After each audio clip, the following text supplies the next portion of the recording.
Hello everyone, welcome back to my YouTube channel. ಇದು ನೆನೆ ಕುಂಭಮೇಳದ continue vlog. ನಾವು ಕುಂಭಮೇಳ ಮುಗಿಸ್ಕೊಂಡು ಕಬ್ಬಾಳಮ್ಮ ಟೆಂಪಲ್ಗೆ ಹೋಗಿದ್ವಿ. ಹಣ್ಣು ಕಾಯಿ ಮಡ್ಲಕ್ಕಿ ಎಲ್ಲ ತೊಗೊಂಡು ಪೂಜೆ ಮಾಡ್ಸೋಕ್ಕೆ ಹೋಗ್ತಾಯಿದ್ದೀವಿ. ದೇವ್ರ ದರ್ಶನ ತುಂಬ ಚೆನ್ನಾಗಾಯಿತು.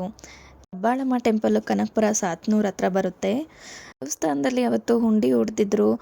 ಆದ್ದರಿಂದ ಹುಂಡಿ ಎಣಿಕೆ ಕಾರ್ಯಕ್ರಮ ನಡೀತಾ ಇರೋದ್ರಿಂದ ದೇವರನ್ನು ನಾವು ಹತ್ತಿರದಿಂದನೇ ನೋಡೋ ಭಾಗ್ಯ ಸಿಕ್ತು ನಮಗೆ. ದೇವ್ರನ್ನ ಕಣ್ಣು ತುಂಬ ತುಂಬ್ಕೊಂಡ್ವಿ. ತುಂಬ ಪೂಜೆ ಎಲ್ಲ ತುಂಬ ಚೆನ್ನಾಗಾಯಿತು. ತುಂಬ ಖುಷಿ ಆಯಿತು ದೇವ್ರ ದರ್ಶನ ಹತ್ತಿರದಿಂದ ಆಗಿರೋದಕ್ಕೆ. ತುಂಬ ಧನ್ಯೋಸ್ಮಿ ತಾಯಿ. ನಮ್ಮ ಪಾಪು ಅಂತೂ ತುಂಬ ಎಂಜಾಯ್ ಮಾಡ್ತಿದ್ದ. ನೋಡಿ ಹೋಗೋಣ ನಡಿ ಅಂದ್ರೂ ಬರ್ತಾಯಿಲ್ಲ. ಅವನಿಗೆ ಒಂಥರ ಖುಷಿಯಾಗಿತ್ತು ಹೊರಗಡೆ ಹೋಗಿದ್ದು. ಅಂದರೂ ಬರ್ತಾಯಿಲ್ಲ ನೋಡಿ, ಆಟ ಆಡ್ಕೊಂಡು ಅಲ್ಲೇ ಇದ್ದಾನೆ. ಮತ್ತೆ ಹೊರಗಡೆ ಬಂದ್ವಿ. ಹೊರಗಡೆಯಿಂದ ಬೆಟ್ಟದ ಹತ್ರ ಫೋಟೋ ವಿಡಿಯೋ ತೊಗೊಂಡ್ವಿ. ಅಲ್ಲಿ ಹೊರಗಡೆಯಿಂದನೂ ದೇವ್ರಿಗೆ ಪೂಜೆ ಎಲ್ಲ ಮಾಡ್ತಾರೆ. ಬೇಲದಣ್ಣು ಅಂತ ಬರುತ್ತೆ, ಅದೆಲ್ಲ ಹೊಡಿತಾರೆ. ಟೆಂಪಲ್ ಮುಂದೆ ಸ್ವಲ್ಪ ಕನ್ಸ್ಟ್ರಕ್ಷನ್ ನಡೀತಿದೆ. ಓಕೆ, ಇದಾದಮೇಲೆ ನಾವು ನೆಕ್ಸ್ಟ್ ಹೋಗಿದೆ ಮೈಸೂರು ಮೂಗೂರು ಹತ್ರ ಇರೋ ತ್ರಿಪುರ ಸುಂದರಿ ದೇವಿ ದೇವಸ್ಥಾನಕ್ಕೆ. ಅಲ್ಲೂ ಕೂಡ ನಮಗೆ ದರ್ಶನ ತುಂಬ ಚೆನ್ನಾಗಾಯಿತು. ತುಂಬ ಚೆನ್ನಾಗಿತ್ತು. ಅಮ್ಮಂದು ದರ್ಶನ ನೋಡಿ ತುಂಬ ಖುಷಿಯಾಯಿತು. ಈ ದೇವಸ್ಥಾನಕ್ಕೂ ಒಂದು ಇತಿಹಾಸ ಇದೆ. ಇದು ಆಗಿನ ಕಾಲದಲ್ಲಿ ಮುಸ್ಲಿಮ್ಸ್ ನವಾಬರು ಒಬ್ಬರು ಕಟ್ಟಿಸಿರೋ ದೇವಸ್ಥಾನ ಇದು. ತ್ರಿಪುರ ಸುಂದರಿ ಅಮ್ಮನವರ ದರ್ಶನ ಮುಗಿಸಿ ನೆಕ್ಸ್ಟು ನಾವು ಹೋಗಿದ್ದು ತಲಕಾಡುಗೆ. ಕಾಡಲ್ಲೂ ಕೂಡ ನಮ್ಮ ಕಾವೇರಿ ನದಿನೇ ಹರಿಯೋದು. ನೀರು ತುಂಬ ಕೋಲ್ಡಾಗಿ ಚೆನ್ನಾಗಿತ್ತು. ನಾವು ಫೋಟೋಸ್ ವೀಡಿಯೋಸ್ ತಗೊಂಡ್ವಿ ನಂದು ಹಸ್ಬೆಂಡ್ದು. ತಲಕಾಡಿನ ವಾತಾವರಣ ತುಂಬ ಇಷ್ಟ ಆಯಿತು ಫ್ರೆಂಡ್ಸ್. ನೀರೆಲ್ಲ ಎಷ್ಟು ಕೋಲ್ಡಾಗಿ ಎಷ್ಟು ಚೆನ್ನಾಗಿತ್ತು ಗೊತ್ತಾ. ಇದನ್ನು ಮುಗಿಸಿ ನೆಕ್ಸ್ಟು ನಾವು ಹೋಗಿದ್ದು ಪ್ಲೇಸು ಶ್ರೀ ಕ್ಷೇತ್ರ ಮುತ್ತತ್ತಿಗೆ. ಮುತ್ತತ್ತಿಯಲ್ಲಿ ಶ್ರೀ ಆಂಜನೇಯ ಸ್ವಾಮಿ ನೆಲೆಗೊಂಡಿದ್ದಾರೆ. ಅಲ್ಲಿ ಎಷ್ಟು ಕೋತಿಗಳಿದ್ದಾವೆ ನೋಡಿ. ಹೋಗ್ತಾ ದಾರಿಲೇ ತುಂಬ ಮಂಕಿಗಳು ಸಿಗ್ತವೆ. ತುಂಬ ಚೆನ್ನಾಗಿದೆ ಪ್ಲೇಸು. ಬೆಟ್ಟ ಹತ್ತಿ ಹೋಗಬೇಕು ನಾವು. ತುಂಬ ಕರ್ವ್ಸ್ ಇದ್ದಾವೆ ರೋಡಲ್ಲಿ. ಈ ದೇವಸ್ಥಾನಕ್ಕೆ ಮತ್ತು ಈ ಪ್ಲೇಸ್ಗೆ ಪುರಾತನ ಕಾಲದಲ್ಲಿ ಪುರಾಣಗಳಲ್ಲಿ ಒಂದು ಕಥೆನೇ ಇದೆ. ಅದನ್ನು ನಾವು ತಿಳ್ಕೊಳ್ಳೋಣ ಬನ್ನಿ. ತ್ರೇತಾಯುಗ ಕಾಲದಲ್ಲಿ ರಾಮಂಗೂ ಮತ್ತು ರಾವಣಂಗೂ ಯುದ್ಧ ನಡೆಯುವಾಗ, ಯುದ್ಧ ಎಲ್ಲ ಮುಗಿದ ನಂತರ ರಾಮ ಲಕ್ಷ್ಮಣ ಸೀತೆ ಅವರ ರಾಜ್ಯಕ್ಕೆ ವಾಪಸ್ ಆಗ್ತಾ ಇರ್ತಾರೆ. ಆ ಸಮಯದಲ್ಲಿ ಅವ್ರಿಗೆ ಮುತ್ತತ್ತಿ ಜಾಗ ಕಣ್ಣಿಗೆ ಬೀಳುತ್ತೆ. ತುಂಬ ಸುಂದರ ವಾತಾವರಣ, ನದಿ ಎಲ್ಲ ಇರೋದು ನೋಡಿ. ಅವ್ರಿಗೆ ಅವತ್ತೊಂದು ದಿನ ಅಲ್ಲೇ ಉಳ್ಕೊಳ್ಳೋಣ ಅಂತ ಅವ್ರಿಗೆ ಆಸೆ ಆಗುತ್ತೆ.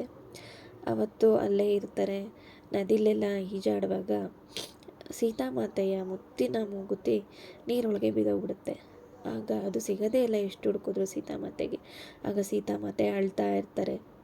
ಆಗ ಅಲ್ಲಿಗೆ ಆಂಜನೇಯ ಸ್ವಾಮಿ ಬಂದು ಸೀತಾಮಾತೆನ ಕೇಳ್ತಾರೆ, ಅಮ್ಮ ಏನಾಯಿತು ಅಂತ. ಆಗ ನಡೆದಿರೋ ವಿಷಯ ಹೇಳ್ತಾರೆ. ಆಂಜನೇಯ ಸ್ವಾಮಿಯು ತನ್ನ ಬಾಲದಿಂದಲೇ ಮುತ್ತಿನ ಮೂಗುತಿನ ಹುಡುಕಿ ಸೀತಾಮಾತೆ ಕೈಗೆ ಕೊಡ್ತಾರೆ. ಆಗ ಸೀತಾಮಾತೆಯು ಖುಷಿಯಾಗಿ ಆಂಜನೇಯ ಸ್ವಾಮಿಗೆ ಮುತ್ತೆತ್ತರಾಯ ಅಂತ ಹೆಸರನ್ನ ಕೊಡ್ತಾರೆ. ಅಂದರೆ ಮುತ್ತನ್ನು ಎತ್ತಿದ ರಾಯ ಅಂತ. ಇಂದಿನಿಂದ ಆಂಜನೇಯ ಸ್ವಾಮಿಯ ಹೆಸರು ಮುತ್ತೆತ್ತರಾಯ ಅಂತ ಆಯಿತು. ಮತ್ತು ಆ ಕ್ಷೇತ್ರನ ಮುತ್ತೆತ್ತರಾಯ ಸ್ವಾಮಿ ಕ್ಷೇತ್ರ ಅಂತ ಹೆಸರು ಬರುತ್ತೆ. ಜೊತೆಗೆ ಮುತ್ತತ್ತಿ ಅಂತಲೂ ಕೂಡ ಆ ಜಾಗಕ್ಕೆ, ಆ ಊರಿನ ಹೆಸರು ಬದಲಾಗುತ್ತೆ.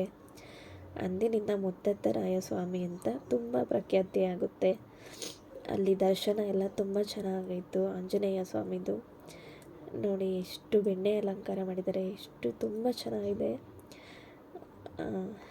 ಅಂದು ಸೀತಾದೇವಿಯು ಕೂಡ ನೀನು ಈ ಜಾಗದಲ್ಲೇ ನೆಲೆಗೊಂಡು ಬರುವ ಭಕ್ತರ ಕಷ್ಟಗಳನ್ನು ಪರಿಹಾರ ಮಾಡು ಅಂತ ಆಶೀರ್ವಾದ ಮಾಡ್ತಾರೆ.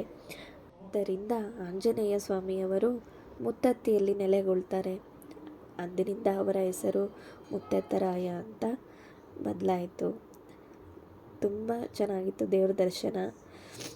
ಪಾಪು ನೋಡಿ ಫೋಟೋ ಹೆಂಗೆ ತಕ್ಕೊಂಡಿದ್ದಾನೆ. ಮತ್ತೆ ಹೊರಟ್ವಿ ಅಲ್ಲಿಂದ. ನೀರು ಸ್ವಲ್ಪ ಕಮ್ಮಿ ಇದೆ, ಮಳೆ ಕಮ್ಮಿ ಇತ್ತಲ್ಲ, ಅದರಿಂದ ಈ ನದಿನ ಸೀತಾ ನದಿ ಅಂತಲೂ ಕೂಡ ಇನ್ನೊಂದು ಹೆಸರಿಂದ ಕರೀತಾರಂತೆ. ನೋಡಿ ಹೊರಡುವಾಗ ಕೋತಿಗಳು ಕೂಡ ಜಾಗನೇ ಬಿಡೋದಿಲ್ಲ, ತುಂಬ ಅಡ್ಡ ಹಾಕೊತವೆ. ಎಷ್ಟು ಕೋತಿಗಳು ಆ ರೋಡ್ ಫುಲ್ಲು ಮುತ್ತತ್ತಿ ಹತ್ತತ್ರ ದಾಟೋವರೆಗೂ ಅಕ್ಕಪಕ್ಕ ಎಲ್ಲ ಫುಲ್ಲು ಕೋತಿಗಳೇ ಇತ್ತು. ಪಾಪು ಅಂತೂ ಅದನ್ನೆಲ್ಲ ನೋಡಿ ಫುಲ್ ಖುಷಿ ಆಯಿತು ಪಾಪುಗೆ ಅದನ್ನೆಲ್ಲ ನೋಡಿ. ನೆಕ್ಸ್ಟು ಇದನ್ನೆಲ್ಲ ಮುಗಿಸಿ ಮನೆಗೆ ಹೊರಟ್ವಿ. ಓಕೆ ಫ್ರೆಂಡ್ಸ್, ವಿಡಿಯೋ ಇಷ್ಟ ಆಗಿದರೆ ಲೈಕ್ ಮಾಡಿ, ಕಮೆಂಟ್ ಮಾಡಿ, ನನ್ನ ಚಾನಲ್ ಸಬ್ಸ್ಕ್ರೈಬ್ ಮಾಡಿ. Thank you for watching.